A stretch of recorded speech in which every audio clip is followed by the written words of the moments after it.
Salut à tout le monde, salut chers abonnés, bonsoir à vous. J'espère que vous allez tous super bien. Ah, je vais cette fois-ci vous montrer comment créer un serveur DHCP en utilisant un routeur Cisco. Donc, c'est un routeur Cisco dans lequel je vais activer le service DHCP. Donc, je vais vous montrer comment gérer le service DHCP avec un routeur Cisco. Voici l'architecture prévue pour cette configuration. Je vais vous présenter déjà tout ce qui a été fait au niveau du routeur. En fait, j'ai tout configuré déjà à travers le Show Running Config. Vous allez voir que le réseau est configuré. Donc, j'ai activé le Fast Ethernet 00. J'ai créé deux sous-interfaces. Il faut rappeler qu'il y a deux VLAN dans ce réseau. Ce réseau a deux VLAN. J'ai créé deux sous-interfaces pour permettre le routage inter-VLAN. Et maintenant, voilà tout ce qui a été fait au niveau du routeur. Et au niveau des switches, j'ai créé des VLAN, VLAN 5 et VLAN 6. Et le Windows 10, Windows 10, c'est une machine virtuelle. Donc, il s'agit pas de machines de GNS3, c'est des machines que j'ai créées virtuellement avec VirtualBox, avec l'hyperviseur de niveau de VirtualBox. Donc le Windows 10.1, lui, il est dans le VLAN 5 et le Windows 10.2 dans le VLAN 6. On va commencer. Voici les commandes qui vont m'aider à créer, à configurer mon service DHCP. La commande IPDHCP excluded address va exclure un certain nombre d'adresses dans ma plage.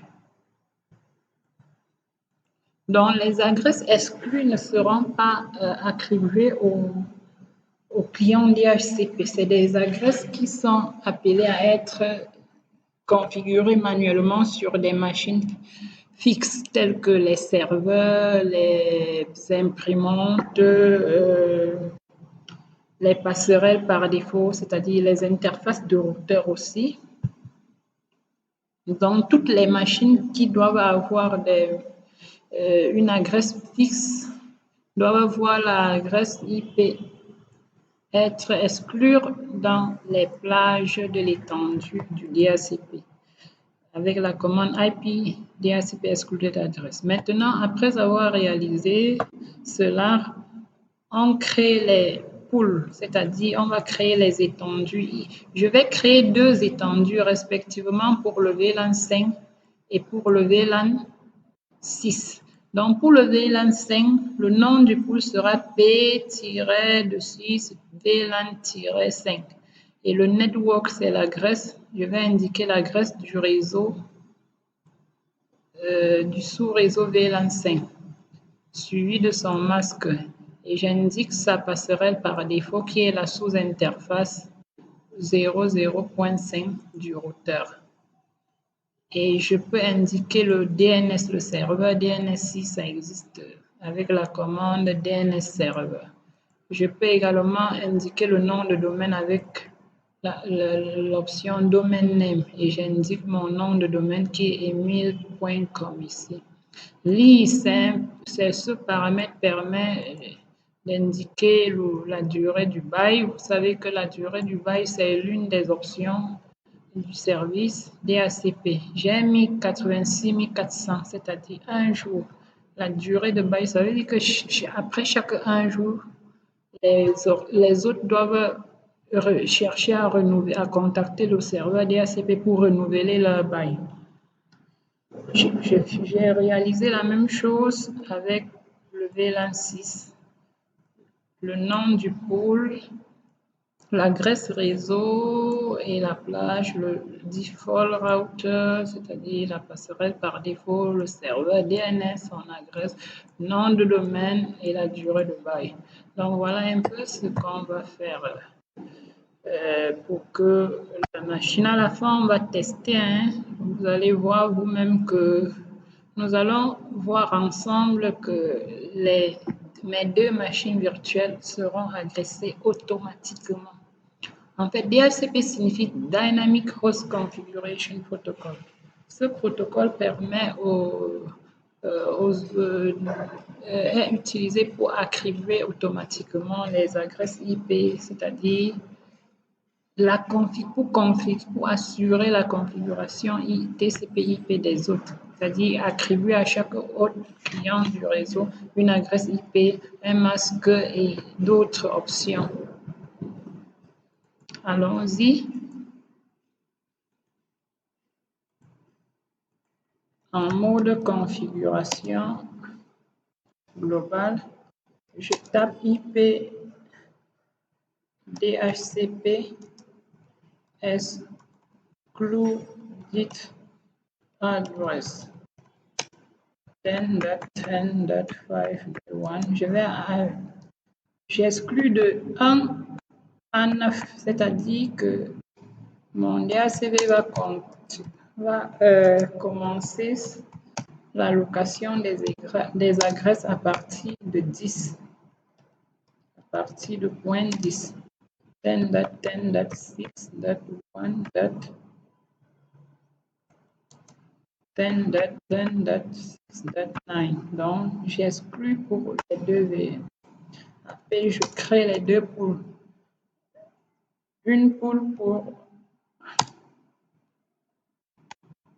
le VLAN 6 et une autre. Donc, il y aura deux étendues. Une étendue pour le VLAN 5 et une autre pour le VLAN 6 network. L'adresse du réseau, suivi du masque 0. Default router pour indiquer la passerelle par défaut 10.5.1. DNS server, j'indique l'adresse du DNS 5.5. Domain name, j'indique le nom de domaine email.com. Lease, j'indique c'est 86 400. Un jour, donc la durée de bail, un jour. Ça nous prend par WhatsApp lease. Ici c'est un jour. Donc, comme c'est un jour, ils n'ont pas, j'ai mis ça en secondes, j'ai cru que ça allait. Bon, je vais mettre pour moi 3 jours. 3 jours, liste 3. C'est bon pour le VLAN 6. Je sors, exit. Je reprends le même processus pour le VLAN 6. Pour aller rapidement, je vais juste copier ça. 3. Je copie ça, je colle pour ne pas avoir. C'est pour aller rapidement. C'est bon.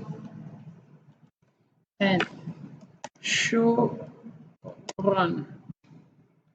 Vous allez voir bel et bien les deux plages. C'est bon, voilà tout ce que j'ai configuré. Il faut tester désormais, puisque il faut tester. Copy running config startup config to save my configuration.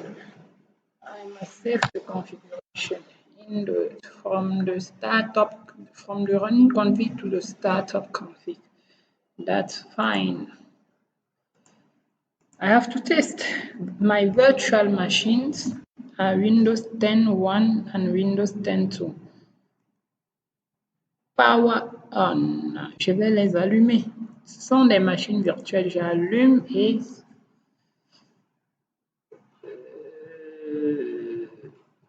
vous allez voir vous-même. Voilà. Voici mon Windows 10 qui démarre. C'est une machine virtuelle, je voulais bien dire. On attend le démarrage.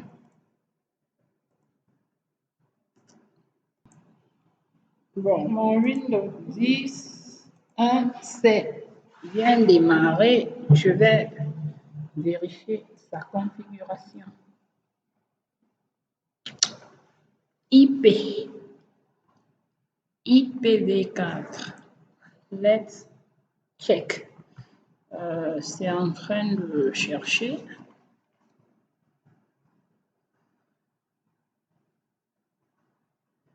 Il faut rappeler que oui, celui-ci est bien dans le VLAN 5.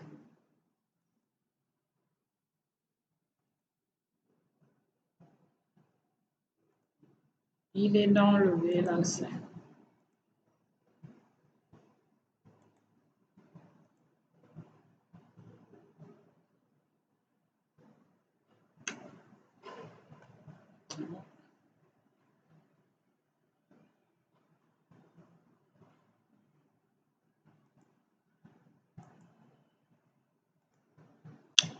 C'est bon, ça a pris. C'est bon. C'est bon, c'est bon, c'est bon. Voilà, voilà, voilà. Vous voyez bien, lui, il a bien le 10.10.5.10. On a bien dit, on a exclu de 1 à 9. Donc, c'est normal que le DHCP commence par 10. Vous voyez bien que le default gateway qui est 5.5, le DNS server 5.1, le serveur DHCP c'est 5.1, le serveur DNS qui a été configuré c'est 5.5. Bon, je peux également aller chercher la ligne de commande. Je cherche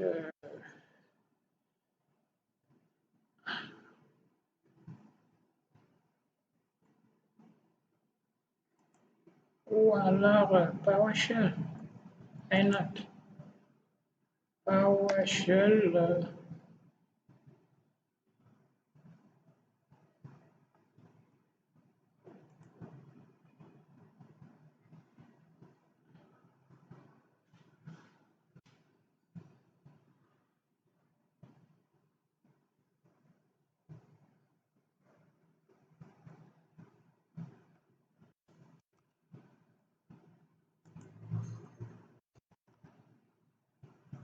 Bon.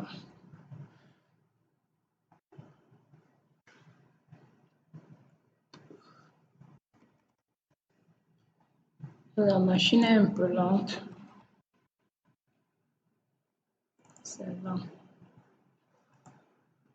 Bon, vous voyez bien que ça a donné. Ça a donné. Voilà les informations. Et on constate que nous sommes dimanche. C'est bel et bien 3 jours parce que le bail, ça commence. Nous sommes dimanche, le 11, et ça s'expire mercredi le 14, c'est-à-dire 3 jours exactement, bel et bien ce qu'on a configuré. Bon, je vais aller démarrer l'autre. Celui-ci est dans quel VLAN? Le port, je vais vérifier le port Ethernet 2.2. Il faut que je me rassure qu'il soit dans le VLAN 6, puisque c'est ce que je veux. Je veux qu'il soit dans le VLAN 6. Je dois vérifier show VLAN. Voilà, 2.0, interface 2.0, 2.0, 2.0, 2.0, 2.1, 2.0 et 2.1. Voilà, c'est bon, c'est dans ce VLAN-là. Allons-y, je le power on. Je le power on et on va voir. On va voir. Oh, il y a un problème là. Il y a un problème. C'est vrai que on va. Voilà, le PC Windows 10 2 qui est en cours de démarrage.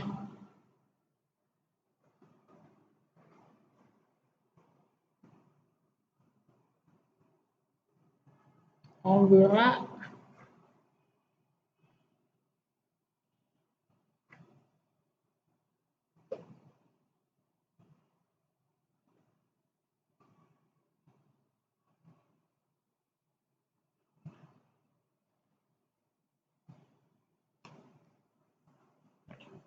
Voilà,